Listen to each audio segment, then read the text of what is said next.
नमस्कार दोस्तों, आज हम आपको बताएंगे स्लाइसर कटर के ब्लेड कैसे चेंज होते हैं। सबसे पहले अपने को ओवर का कवर खोलना है। कवर खोलने के बाद में उसके अंदर एक स्क्रू रखे रहते हैं, ऐसे ये जो लगे रहेंगे स्क्रू होंगे, इसमें ये लगा होगा। इसको ओपन करने के बाद में आपको फ्रंट वाली साइड में ये दोनों बॉक्स खोल देने हैं।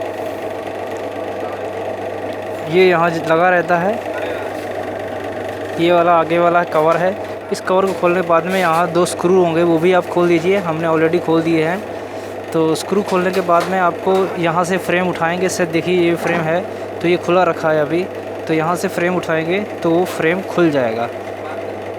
तो दोस्तों, फ्रेम खुलने के बाद में फ्रेम हमारे पास आ चुका है।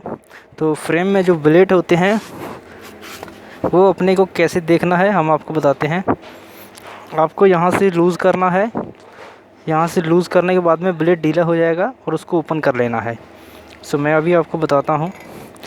जैसे कि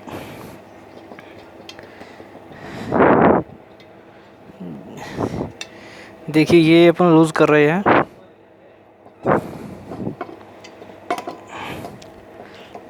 एक आदमी और साथ में लगा लीजिए ताकि अच्छी तरह लूज़ कर सके।